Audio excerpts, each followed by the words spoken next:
You're listening to the Believe in Giants podcast with two-time Super Bowl winner Carl Banks and the voice of the Giants, Bob Papa. We welcome you to Believe in Giants, presented by FanDuel. Bob Papa, two-time Super Bowl champion Carl Banks, and we're going to talk about the Giants' second preseason game. They beat the Jets on Saturday night, over 400 yards of offense, over 30 points scored. Carl, this doesn't even look like the Giants. It's been unbelievable to watch so far.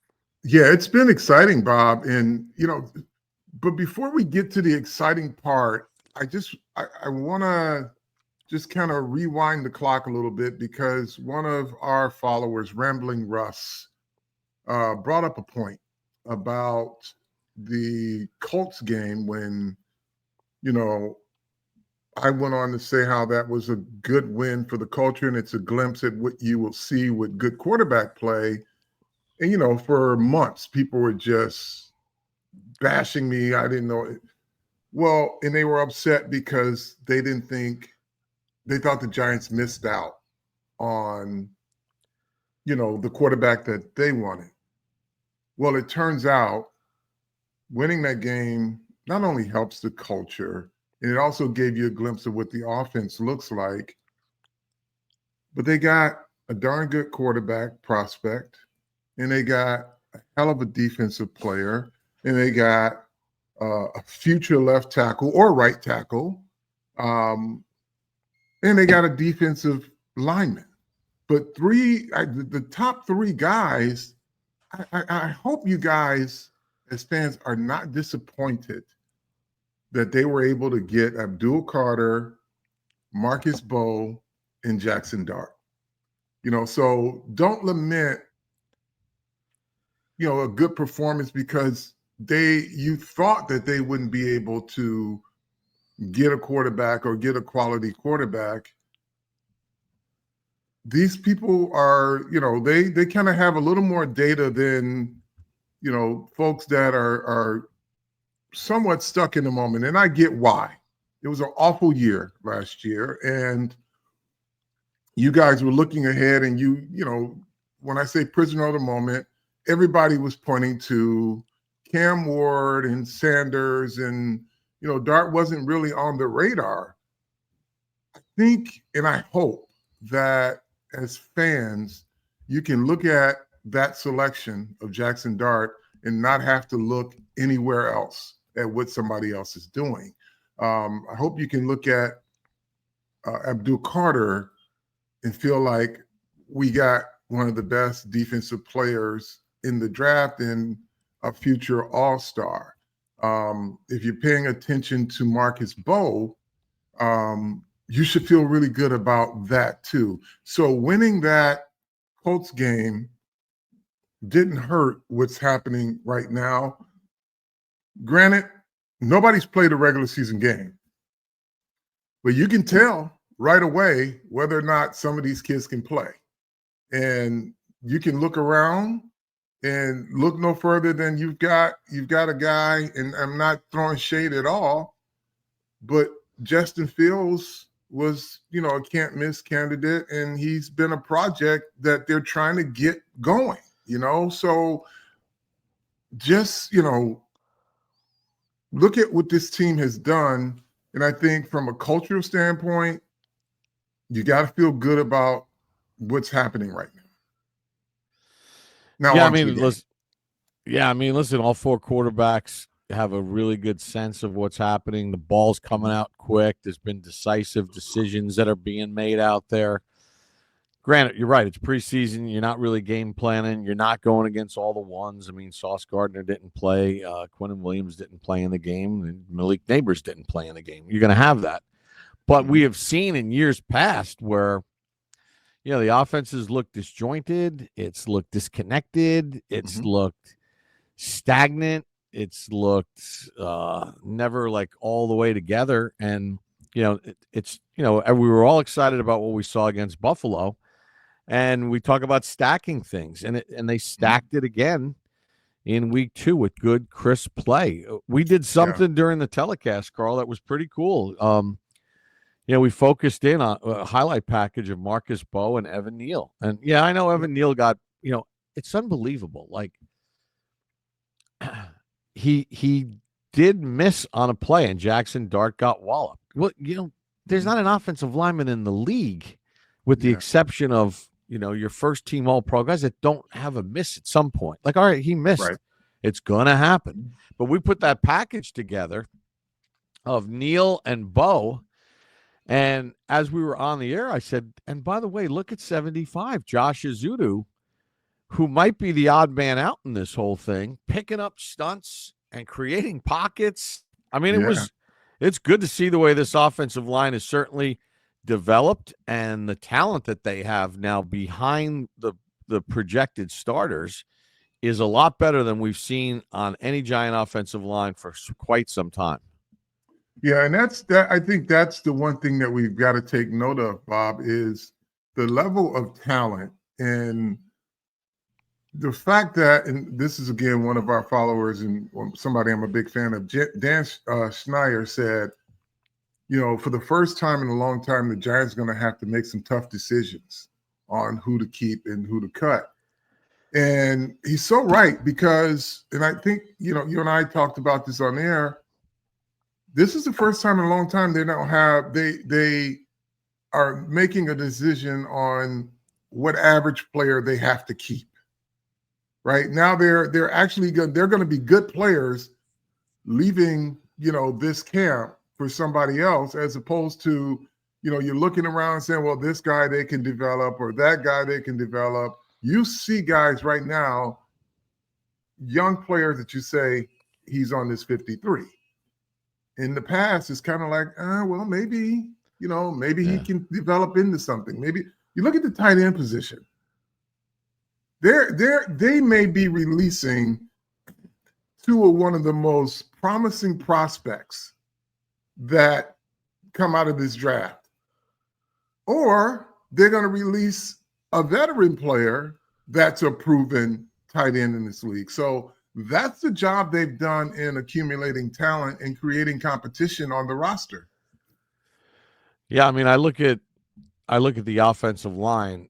We know that they like Jake Kubas, who was on the team last year. Azudu, they were using as a swing tackle. He could also play guard, so he could play four positions for you. But you saw the other night with him in a guard. That's his natural position. There's not going to be enough room at the end for some of these guys. And same thing at the tight end position. I mean, Dulcich is a guy who was a third-round pick of the Denver Broncos out of UCLA. And he is a guy that's greatest strength is in the passing game. But I don't know if there's going to be room for him on the team. I don't know if there's going to be room on the team for some of these defensive linemen, the interior defensive linemen. Sure. Does Chapman make it? They tried him at fullback. We loved what he was doing at fullback. He's a blasting cap at fullback. Yeah. The more you can do. Yeah. But you got, DJ Davidson. You have some guys there. Ledbetter's been in the league for 5 years. They're not all making the team. Some of these guys are going to get cut. Well, here's the thing, too. I wouldn't rule out, Bob. I don't think anybody on the interior, with the exception of Roy Robinson Harris and Nacho, have really distinguished themselves. There may be some movement to get players in here that hit the waiver wire for the interior defensive line. Like, they've been good. Like, the group that you're seeing that you just listed, they're kind of in that group from last, the mindset from last year. Which one of these guys or which group of these guys can you keep and just continue to develop? There may be some people out there that may be more advanced, and they may be a victim of what the tight ends will be on this team. Just too many good players at that position, and they go. So I think they're still going to look to upgrade at least by one person outside of what's in camp right now. Yeah, see, I don't see it that way. I see them having to cut somebody that they probably would want to keep, because that Dexter, Roy Robertson Harris, Nacho is 3. Alexander is 4. So now Yeah. you got to come up with a 5th. Actually, you know where I think, Carl, there's going to be some. I think they're going to be active. And remember, the Giants are 3rd in waiver claim order, because they had the 3rd pick in the draft. I feel like the Giants are probably going to go out and try to get some kind of veteran corner for depth, because some of these young guys have been okay. I don't think anybody's really jumped out at you. You got Banks, you got Paulson Adebo, you got Cordell Flott, you have Drew Phillips, right? You have those guys. But I'm not sure many of the other guys have really done a lot where you're going to say, I feel 100% confident. And I also Trey think Hawkins. I know, Trey but he's Hawkins always is hurt. a guy who flashed early in camp and then just disappeared via injury. And I'm not sure how good of a special teams player he is. So, I mean, he could be, that was one of your development guys, Old Dominion. But they've got to upgrade that. You're right. And I also wonder, we saw Jalen Hyatt finally on the field, and he did some nice things in the game. Can he stack it? Can he keep stacking performances? I wouldn't be shocked if they went and they tried to add a veteran wide receiver near the end of camp that pops free, or maybe that's on the street right now too. I think when it comes to the wide receiver position, and we haven't seen a lot of Hyatt in the preseason, but I think if we listen to what the head coach said in our production meeting, that it's not just the game, it's the OTAs, how guys have, how they progress from OTAs up until camp, right? So I think, we have to, and I know that Jalen Hyatt had some really good OTAs in mini camp. So he may have built up enough equity. I sincerely believe he's going to be on the roster. I don't think that's a question. I agree. But has he come along enough to where they have the confidence? Now, they put him out there, ran a beautiful comeback route, something he was not very good at. He was a straight line guy a year ago, but his comeback, his route running looks good. He caught the football, but and I think in order of priority, and folks, I know you guys are still excited about the game, but like when you talk about this season going forward, now it's time to really get serious about it. I think you've seen the promise that this team could be. But for me, Bob, the interior line is where priority number one is for me, because the stakes are extremely high in their ability to stop the run.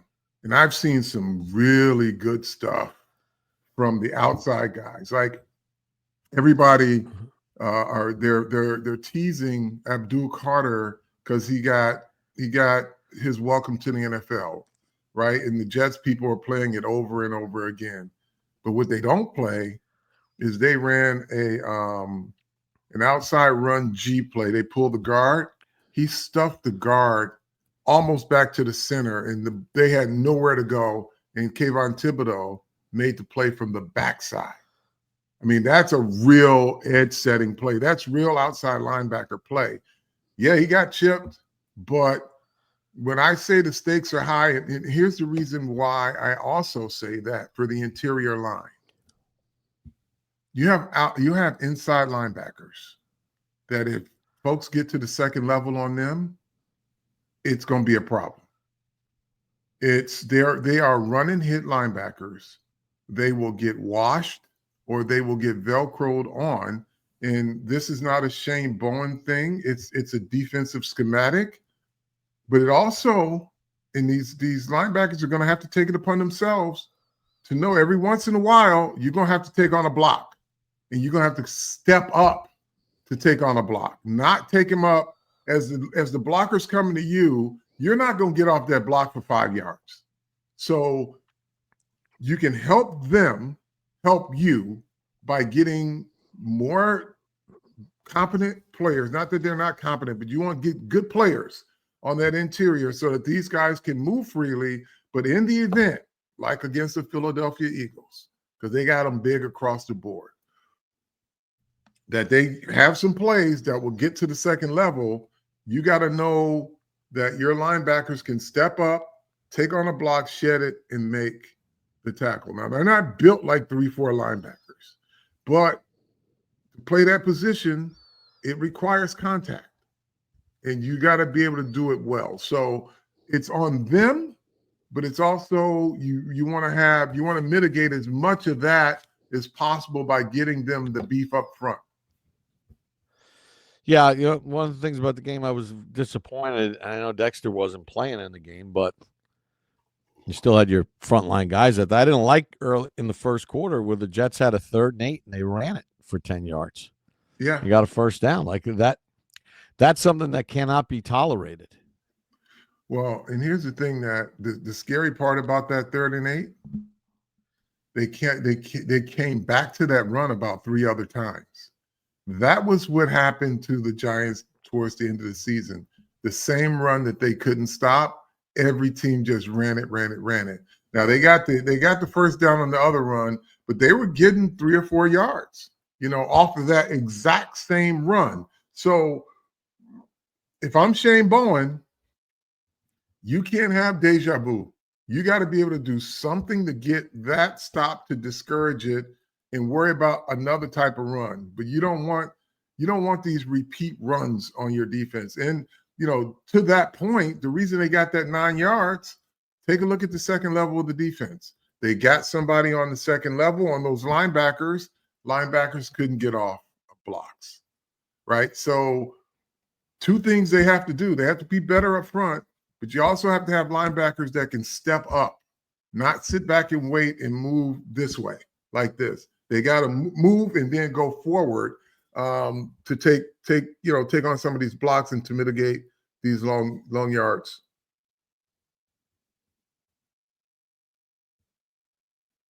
What were some of the other things that kind of jumped out at you that you wanted to talk about from the game?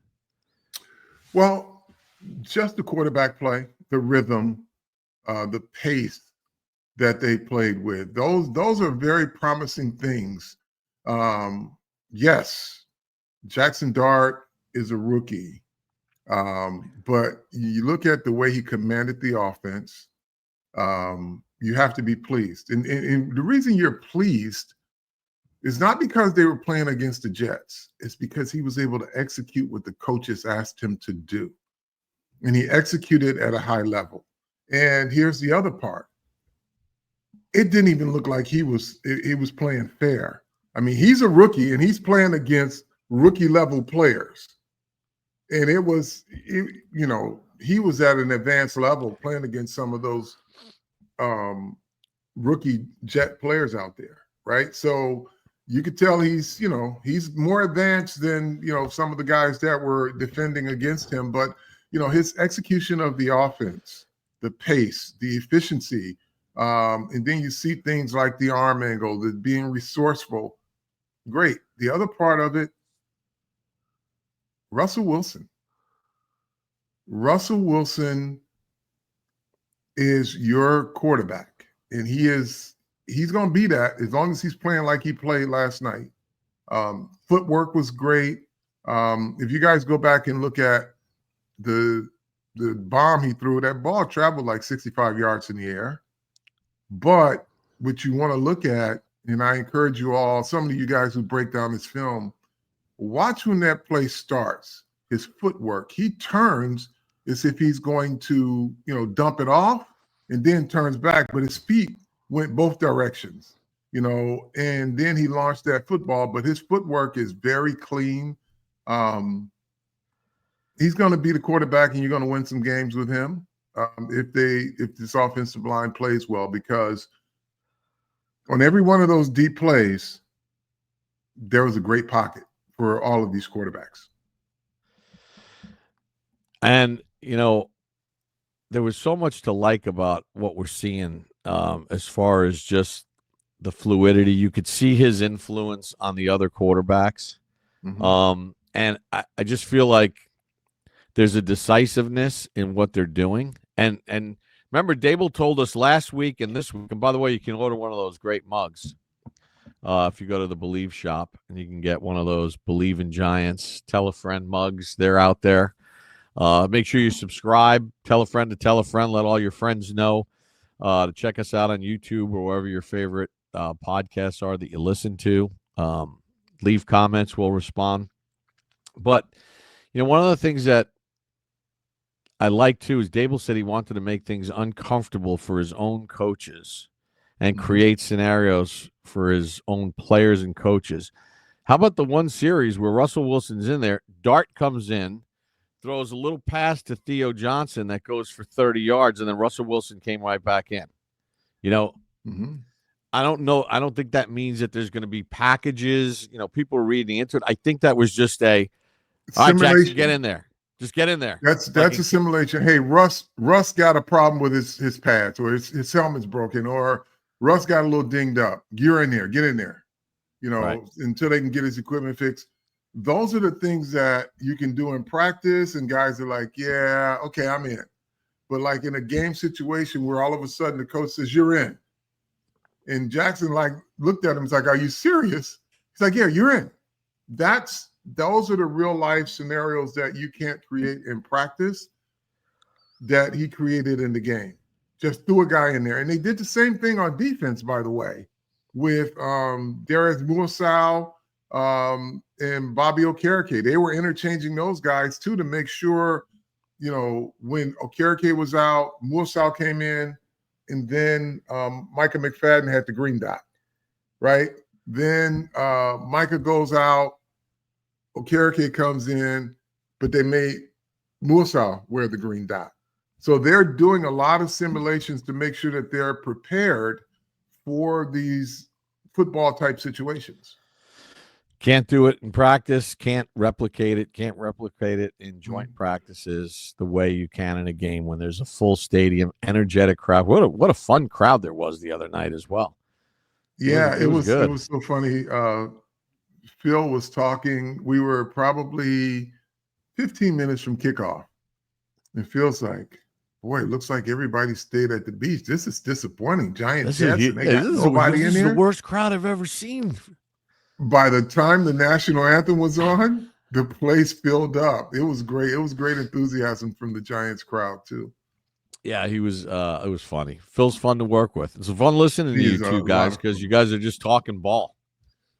Well, it's great to be able to talk football so you see the game the same way.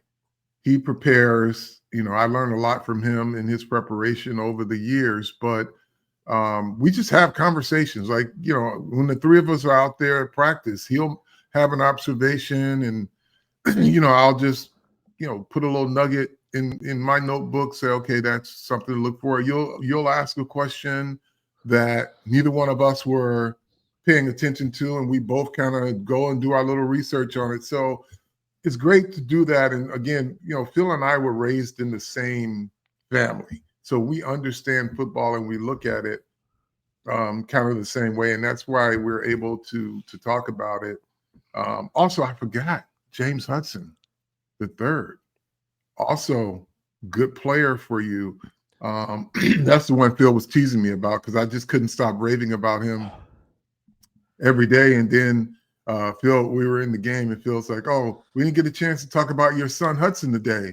And I just kind of chuckled. But he, that's, your offensive line, folks, it's been upgraded. It's you've got talented people. So whoever doesn't start, and here's the other part.